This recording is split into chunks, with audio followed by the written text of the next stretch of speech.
एक बार की बात है, भगवान बुद्ध नदी के किनारे चलते हुए कहीं जा रहे थे। तभी उनकी नज़र एक लड़के पर पड़ी। बुद्ध ने लड़के पर गौर किया तो उन्हें कुछ संदेहजनक लगा। क्षण भर में उन्हें ज्ञात हो गया, यह लड़का आत्महत्या करने के इरादे से नदी के किनारे खड़ा है। इससे पहले कि वह नदी में कूदता, गौतम बुद्ध ने लड़के को पकड़कर पीछे खींच लिया। वह लड़के को नदी से थोड़ी दूर पर ले गए और मिट्टी के टीले पर बिठा दिया। लड़का रो रहा था। बुद्ध ने लड़के से पूछा, तुम यह क्या करने जा रहे हो?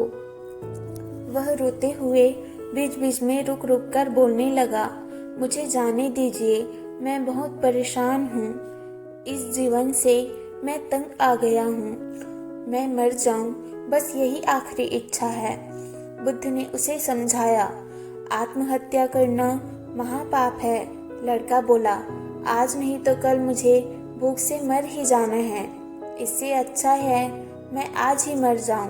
व्यर्थ कष्ट उठाने का क्या फायदा? लड़के की बात सुनकर बुद्ध समझ गए, लड़के का मनोबल टूट चुका है।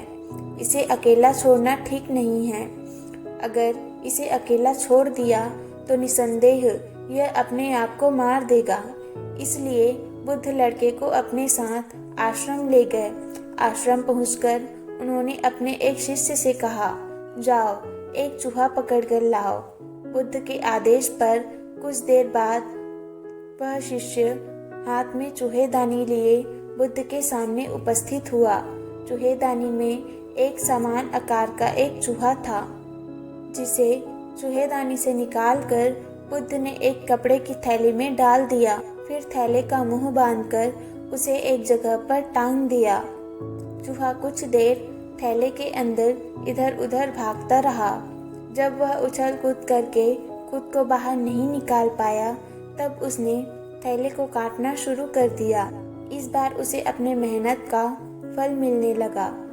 जैसे जैसे वह अपने दांतों को कपड़े के थैले में धंसाता गया, वैसे वैसे कपड़े के छोटे छोटे टुकड़े कुछ जमीन पर तो कुछ थैले के अंदर गिरने लगे। इस तरह वह थोड़ी देर में बाहर निकलने का रास्ता बनाने में सफल हुआ और वहां से तेजी से उछलते कूदते भाग गया। इसके बाद गौतम बुद्ध ने गुड़ का एक छोटा सा टुकड़ा लेकर रेत के ढेर पर रख दिया।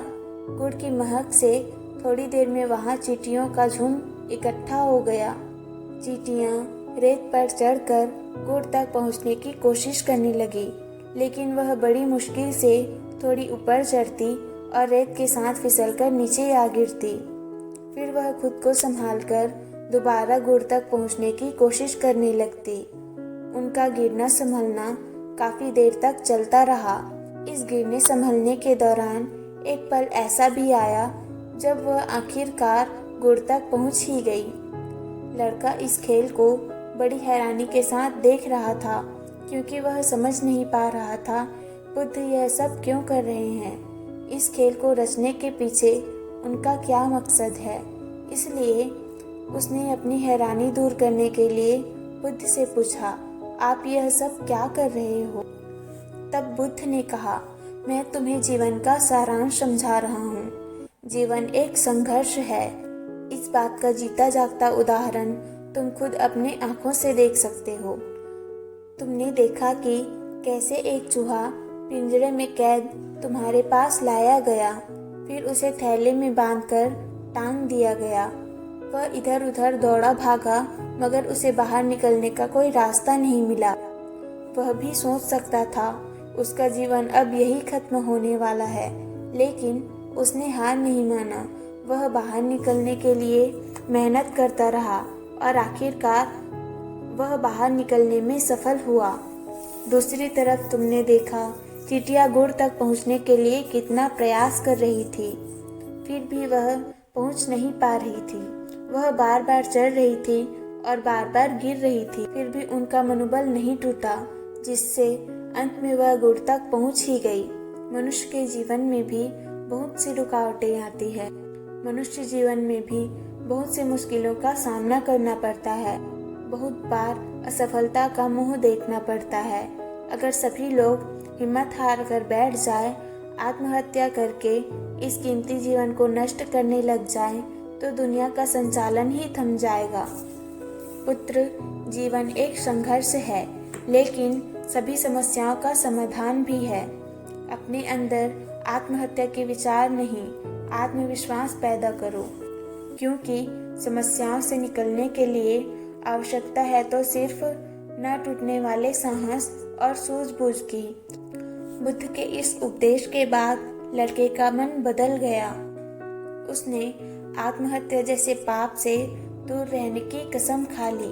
सालों बाद वह अपने गांव का मुखिया बना। समस्याओं के बावजूद उसने खुशी खुशी अपना जीवन व्यतीत किया।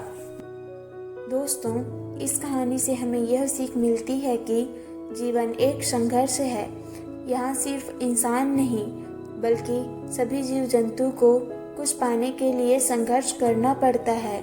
लेकिन अगर आप साहस और सूझबूझ से कठिन परिस्थितियों का सामना करते हैं, तो एक पल ऐसा ज़रूर आएगा जब आप इस कठिनाई से निकल ही जाएंगे।